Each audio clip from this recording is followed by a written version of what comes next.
Hello, everyone, and welcome to part 2. I love that you joined us. And welcome to the work with Sangeeta. She has a worksheet on her father. A worksheet, those of you new to the work, is a way to identify and question the thoughts that cause all suffering in your life. And Sangeeta's father is in the hospital. She is standing at a window and he starts waving his arms and for her to get away, and she is angry with her father. She is terrified with her dad because he continues to make angry faces at her. This is powerful, and welcome to the work. Welcome to self-inquiry. Let's move into part 2. Let's look at 5. Dad is angry. Dad has no self-awareness. Dad has no self-control. Dad is selfish because people should do what he thinks is right. There's your head on steroids in that situation. Yeah, attack the dad, teach the dad, train the dad. All familiar.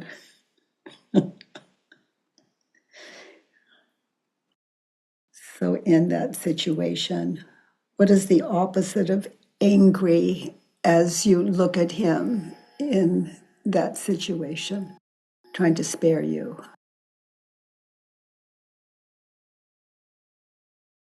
Loving. That's what came to me too. And who would think that kind of almost panic, trying to spare you, would look like anger? Sometimes it does. But I can't know what another person's thinking or believing, but I can certainly understand that I don't know. And then communicate and learn more. In that situation, my dad has self awareness, daughter awareness. In that situation, he has no self control. That's the way you wrote it. And it stands as a turnaround without changing the words. He has no self control when it comes to sparing you what he deems could harm you in any way, what he could spare you from in that situation. See that. In that situation, what is the opposite of selfish? Generous? Yeah. Selfless. He'll read it that way, turned around. In that situation, my dad is helpless, expecting me to do what he thinks is right. Oh my gosh.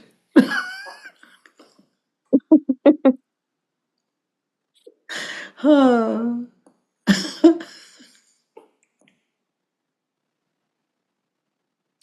And in that situation, I am expecting him to do what I think is right. Yeah. Which is to be a gentle Buddha.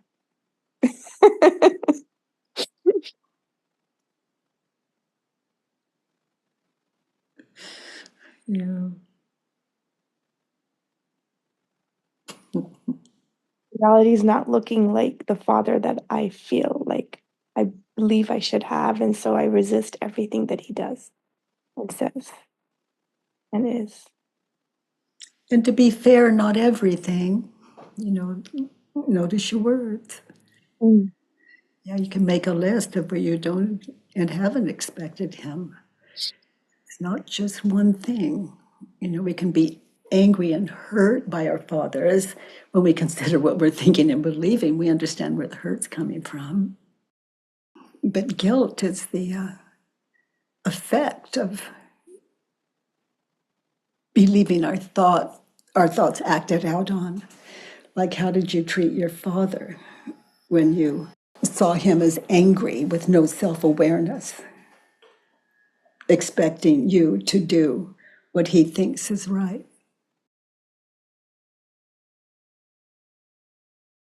I got defensive with him. I tried to explain everything, and then I got uptight the rest of the time that I was there.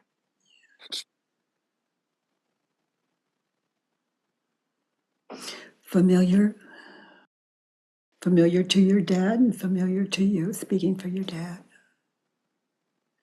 But I'm imagining that's okay with him because he did his best to spare you. He keeps on being your dad. That not so quiet Buddha. The jumping Buddha. In fact, he was pretty quiet. He was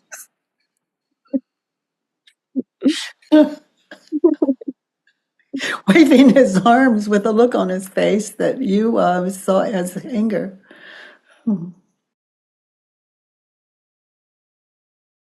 My dad is angry. What is another word when you look at opposites? Loving. My Loving. dad. Mhm. And the opposite of no self-awareness? Self-awareness? Self-awareness. Mhm. He No, knows his role. It's like he knows his role as a protector. mhm. No self-control, turned around.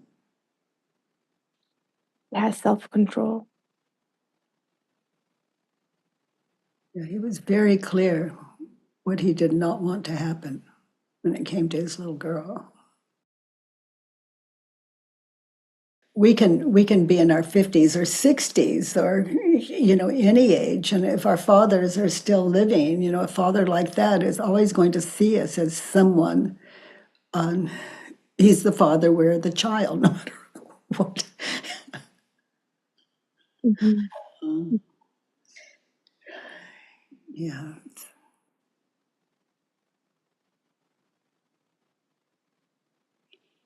He is selfish in expecting you to do what he thinks is right.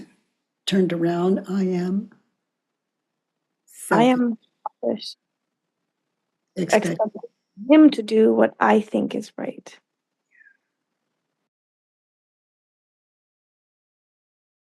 The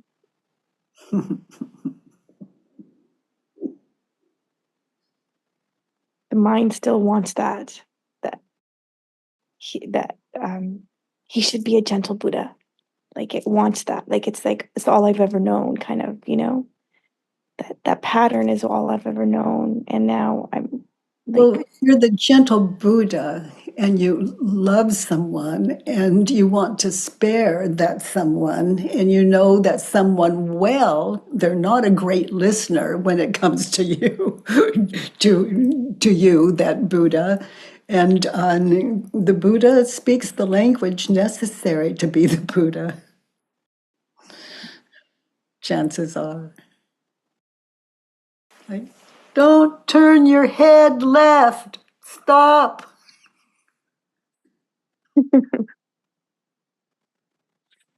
And what would you do? You'd immediately turn your head left. He knew better. what's interesting? Actually, when I look back at the situation, I did look at that man. I did. I was looking at the window, but I was also kind of interested in his experience and what was happening and how he was being cared for by his loved ones. So in a way, I actually was looking at what he didn't want me to look at. And what you saw is not what he saw in his mind's eye. Yes. So he's not trying to spare you from what you saw. He's trying to spare you from what he fears you're going to see when you look out that window.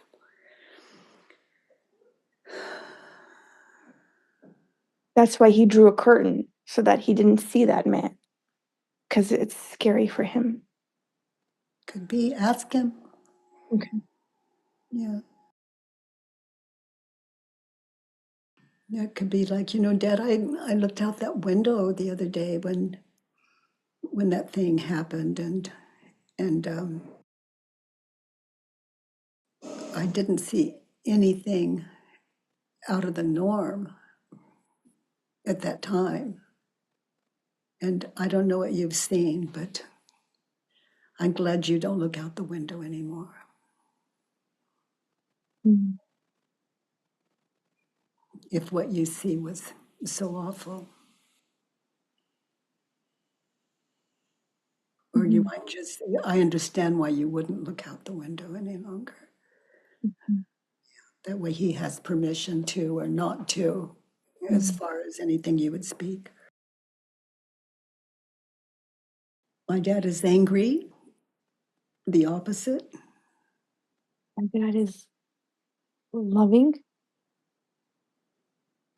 me in the way that he knows how. opposite of no self awareness. My dad has self-awareness for what he believes is his role as a protector.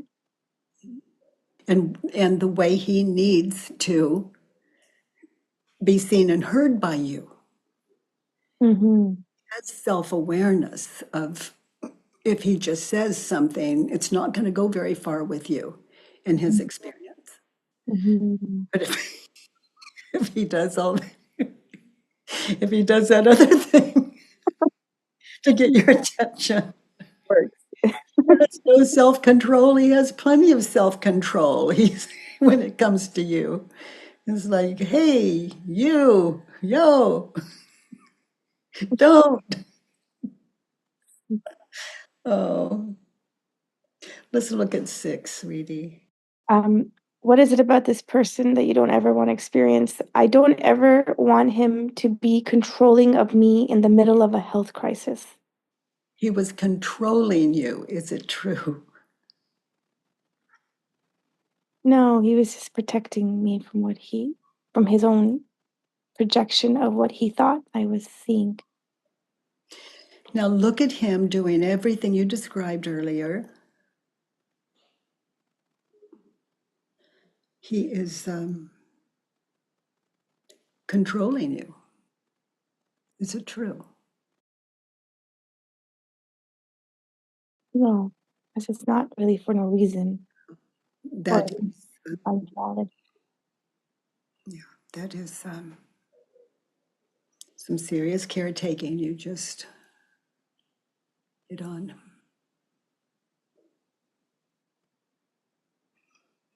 Taking responsibility. This is a lot for you. That you've got a lot of that in your life going.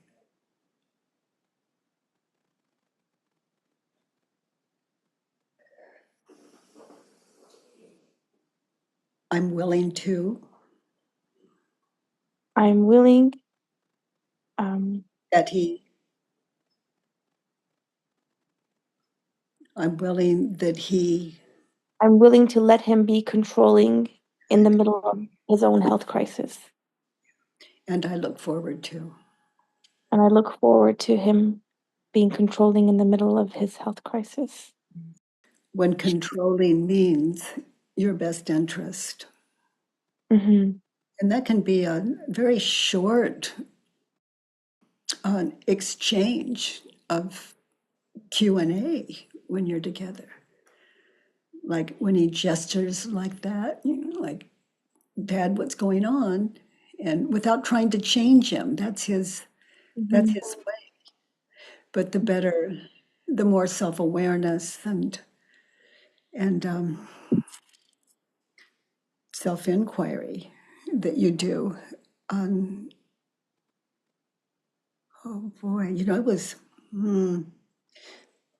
I was in, I think it was Holland, and there was this woman screaming and screaming and screaming and screaming from the street and sitting down, and all the pedestrians would walk way away from it. It was a very busy street, pedestrian street. And she frightened a lot of people. It was kind of like the gestures I was imagining when you were talking about your dad. He was speaking out of the physical, like don't.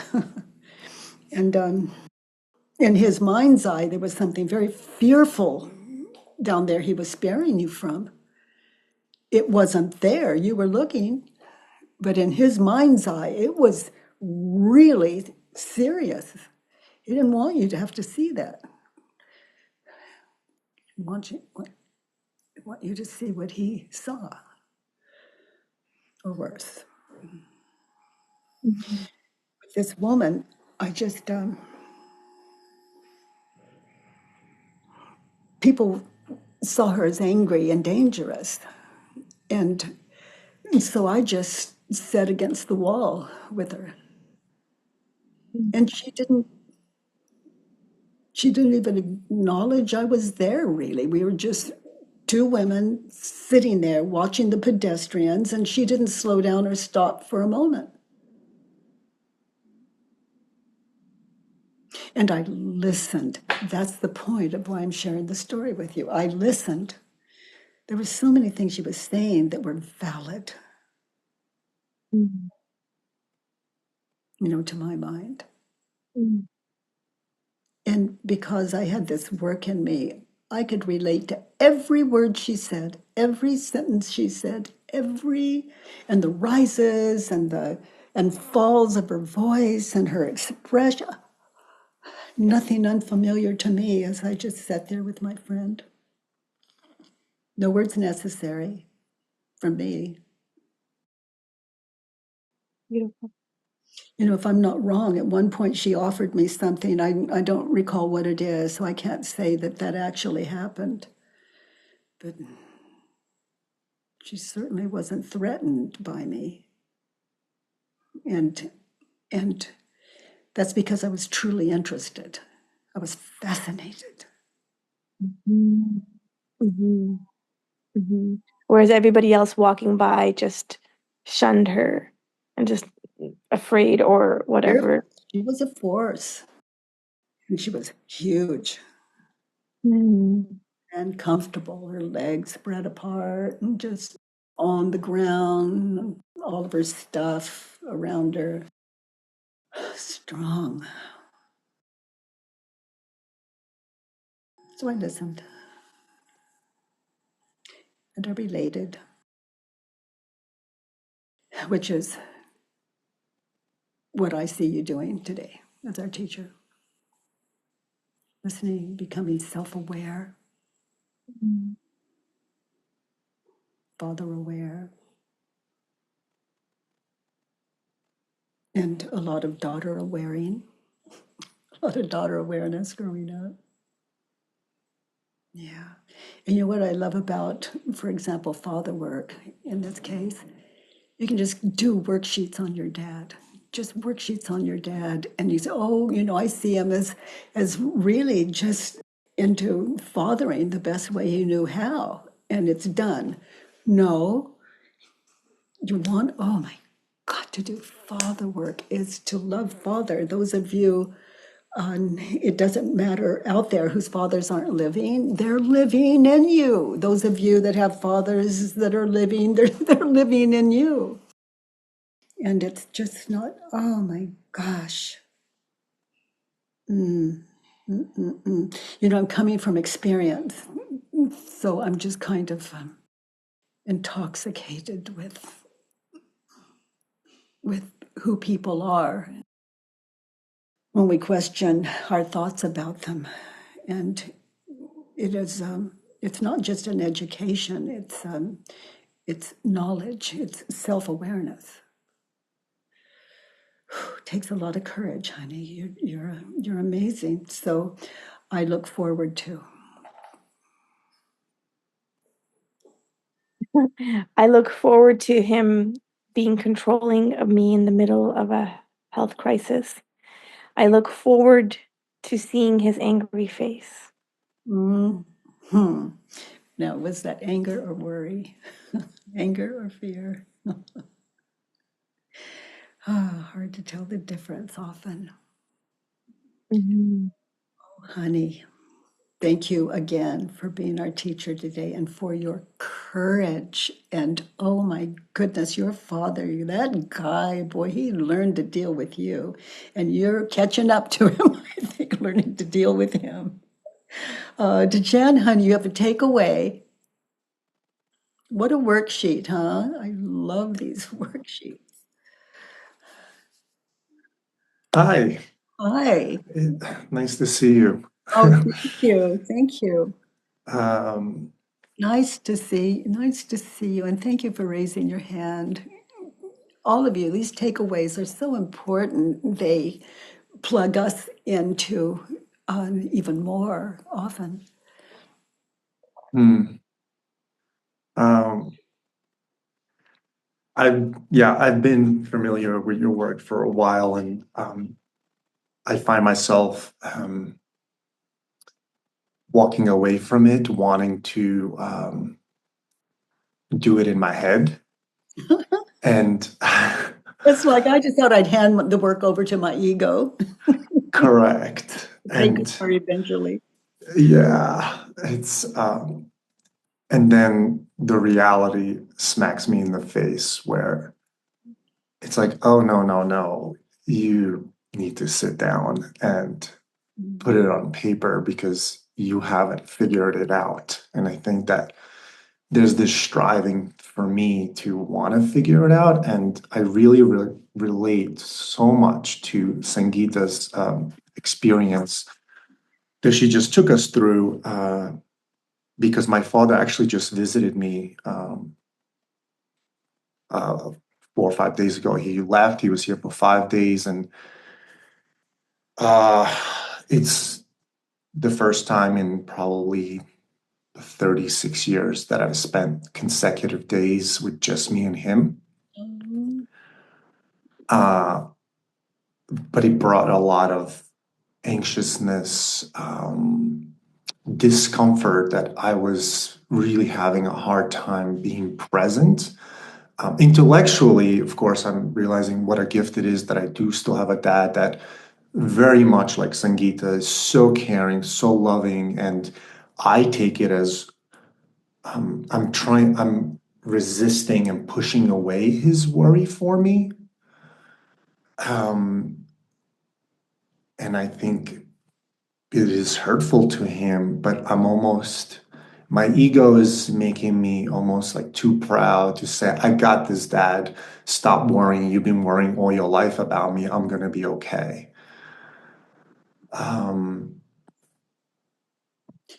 yeah. worry, you are okay. If you're going to tell him, Dad, I'm okay, that tells me you're okay if you're telling him the truth. Mhm. And it leaves you to just understand why your father would not see you as okay.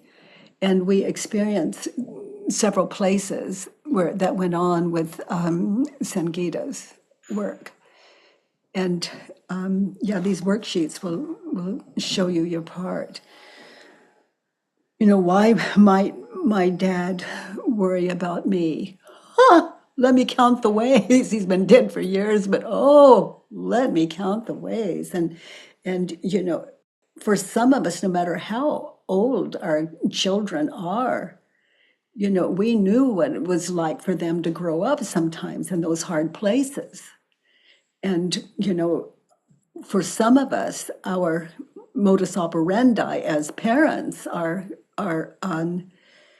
to say things like, I know how hard your whatever it was that allowed you to believe that he doesn't think you're okay. And it could be he absolutely does, but it doesn't stop him from fathering. But as parents, who are we if we're not concerned about you at any age? And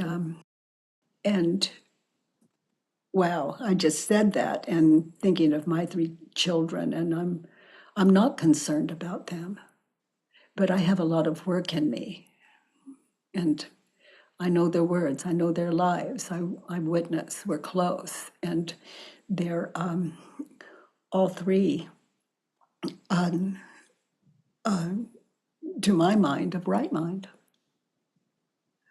In other words, they have good lives. They all three contribute and to the human race, do good in the world. Mm. So if there is rise for concern, I'm the first one there, if I'm aware of it. Yeah. All of these qualities are so much in my father. And, you know, I'm just realizing how much I'm putting my energy and focus on almost making his responsibility, putting even more responsibility on his plate in order for me to be okay, My, and not to worry. that's quite some insight. And I'm trying not to. I catch myself. I'm aware of this because of the amount of work I've done on myself and all, but I get frustrated that it still comes up. Like, why am I defaulting to this? I know better. Um, What's an example of defaulting to this? um, to uh, in my mind, um,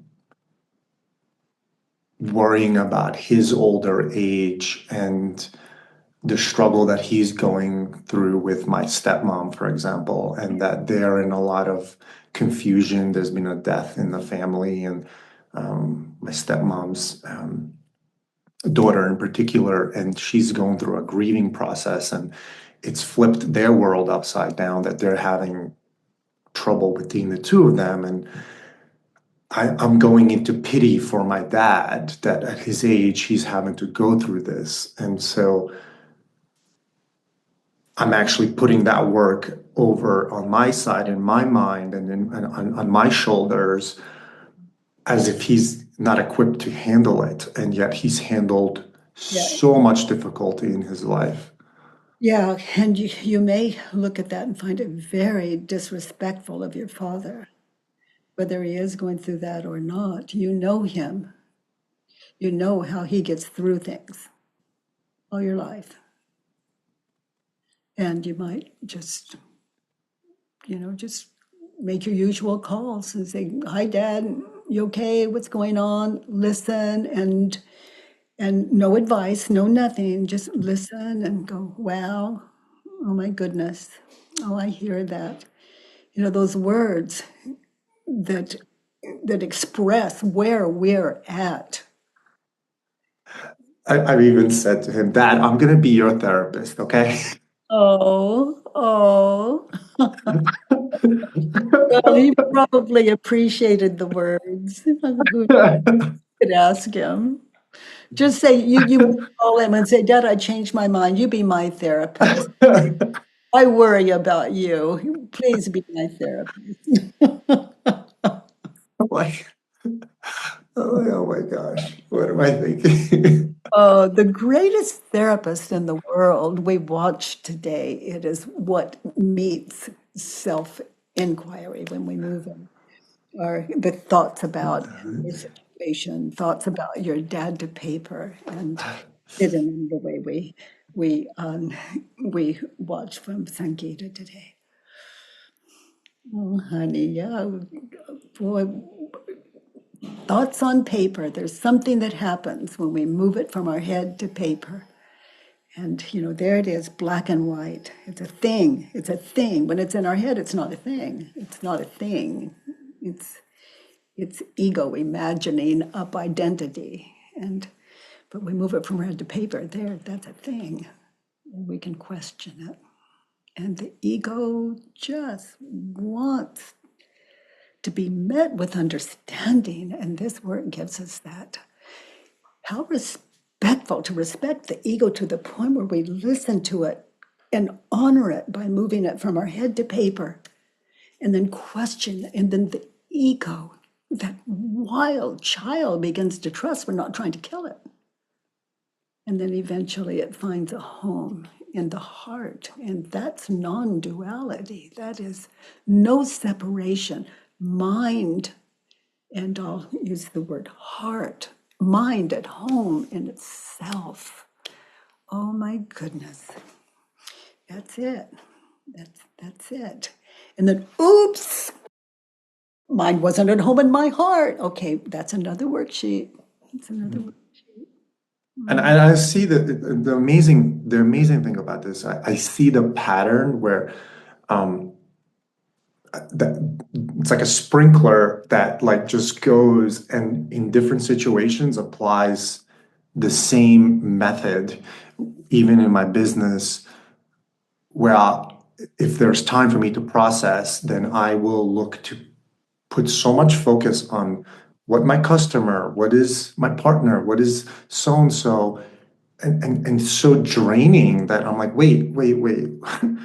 Why am I so dependent on what action they're gonna take? I need to, yeah. And so it's a similar mechanism. It is.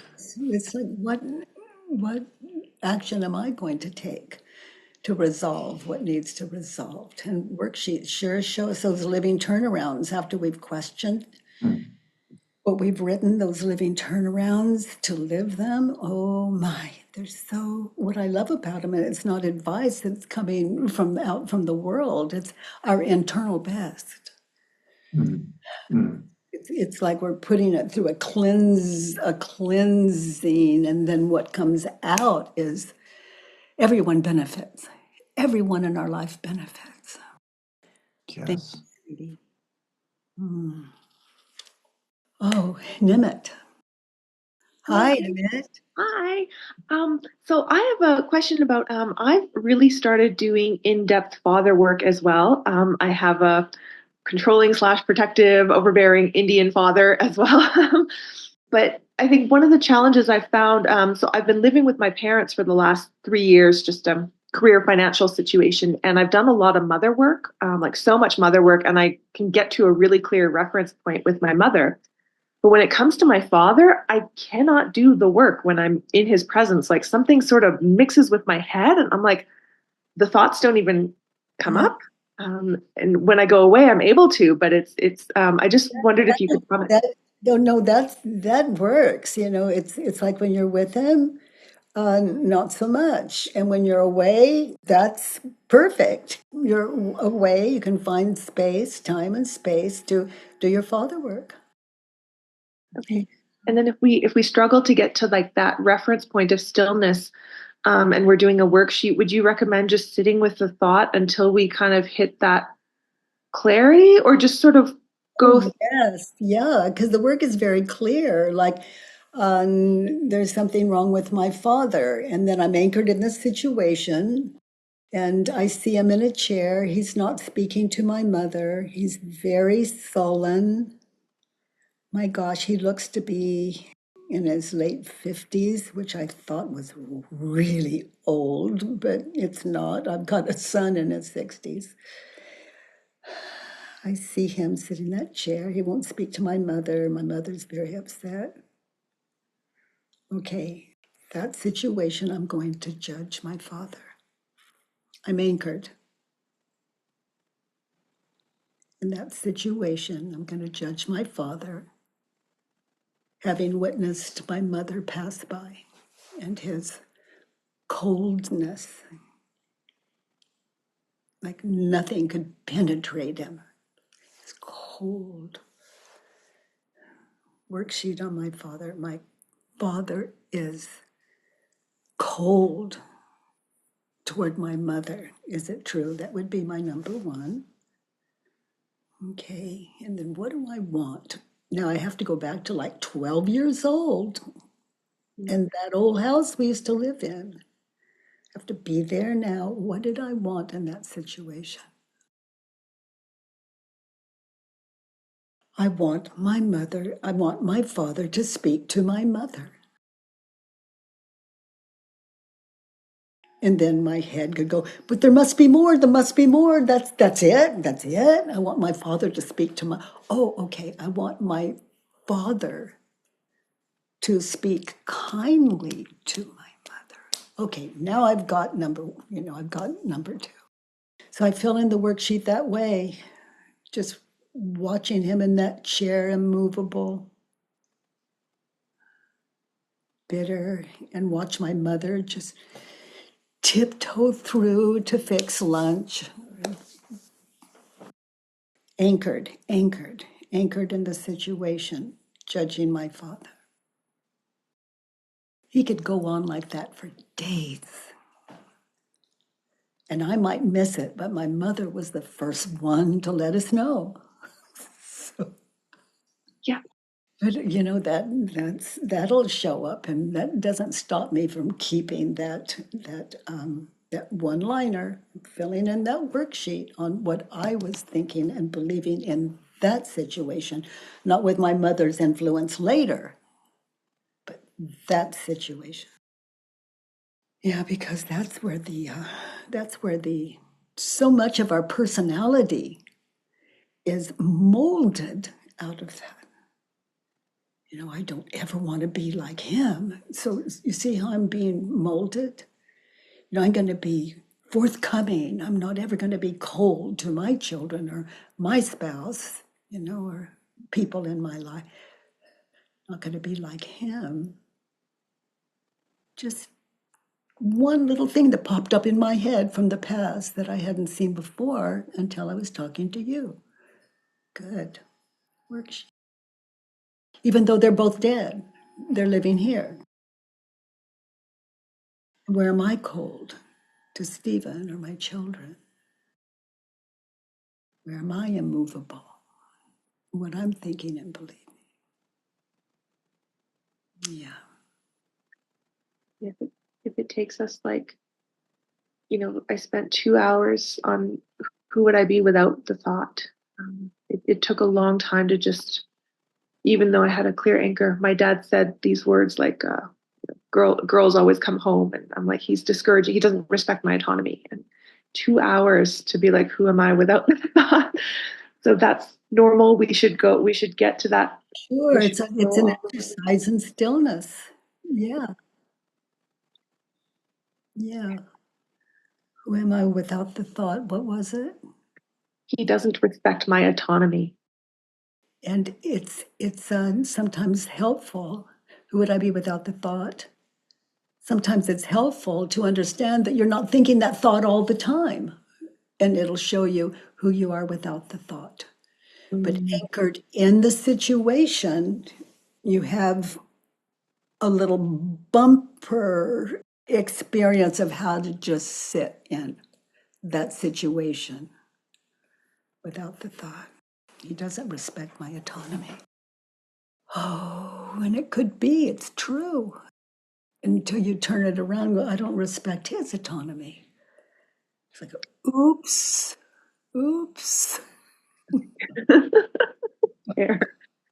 Say whatever comes out of his mouth. Yeah. Okay, honey. Thank you.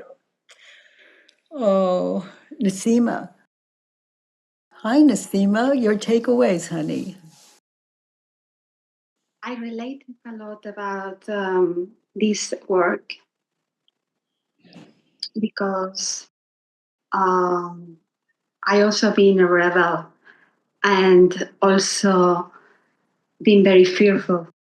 And I was feeling a lot of love for my father and myself because I see that we've been trying all our lives so hard.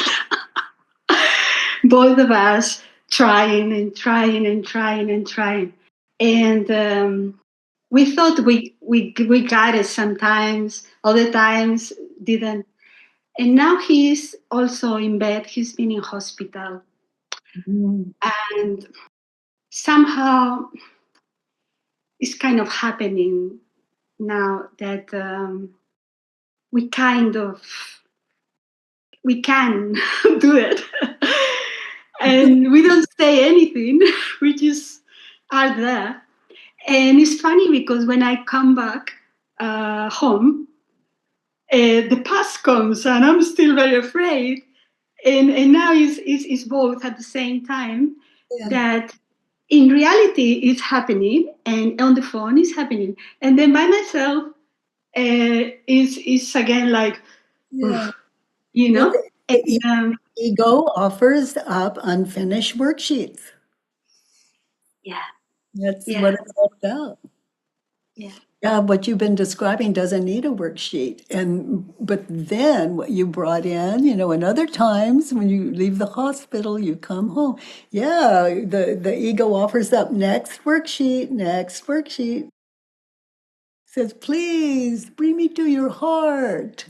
What are you thinking? Move it from your head to paper. Question it. Take me home. The ego's a terrified little child. It's just looking for a home where it can merge. And that is, it's safe in truth. That's something it can trust, but it is at war against it. And I've been doing Against it. It's lost. It's a lost child. I've been doing a few worksheets on him and on my mother and my partner. Like in all of them, it seems to go to the same core, like where it started.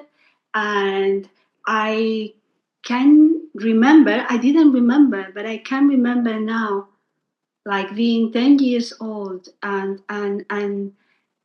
completely sure and feeling that if my mother goes, I go. If they die, I die, you know, completely and almost like a mystic experience, like, you know, and I see how the rest of my life that was kind of there. And I've been trying to prove that I can live without them. That's why I was so rebellious. Yeah. And so it goes from one to the other. Like sometimes the ego is playing, I can live without you. So I'm not with them, I'm not open. And then when things get like this, then I get the other position, like, oh, I cannot live with them. And then I try to catch them. So is this thing that when you start meditating or you start like seeing yourself, it's like, of course, the ego wants to survive. It's not really due. So I still haven't figured it out. It's not like, but I through the worksheets, I got to that point, no, of that. The ego is one word, ego, and it stands for state of mind.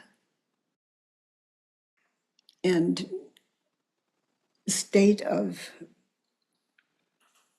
moods, mood swings and fears and doubts and joy and pain and all of it. And I love that you have self-inquiry, honey, and you know your way home, you know your way to love, you know your way back, to that place you never left. The ego just fills up all the space, and we don't notice that we are as pure. We are as pure of mind as we came in with, as pure of body and mind as, if I'm physically ill and I'm dying, the body, that's not I. That body is what I am thinking and believing it to be, and that's ego's work.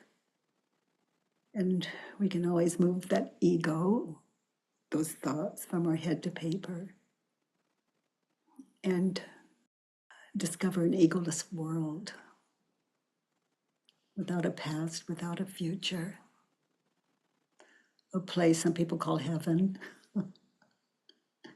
For me, I call, this the gift of life.